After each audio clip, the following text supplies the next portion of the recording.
کہیں میری نظر سے نہیں گزرا کہ وسلم نے کبھی پتھر پہنا ہو. صحیح.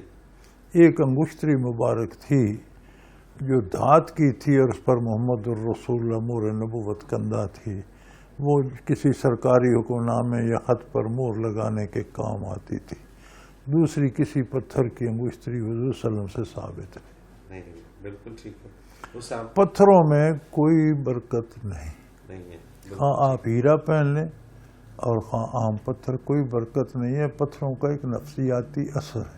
ٹھیک ہے. بعض رنگ پتھروں کے، بعض چمک، بعض کیفیت، بعض لوگوں کو فطرتاً پسند ہوتی ہے، تو وہ جب ان کے سامنے آتی ہے تو ایک انجان سی خوشی دل میں جو اس کی صحت کے لیے بھی اور اس کی سوچوں کے لیے مفید ہوتی ہے. پتھروں کا یہ فائدہ ہے. صحیح صحیح. اور یہ ایک علاج ہے، جیسے آپ ٹیکا لگواتے ہیں، دوائی کھاتے ہیں، ایک اچھا پتھر آپ اس امید پہ پہنتے ہیں کہ میں جب اسے دیکھتا ہوں مجھے خوشی ہوتی ہے.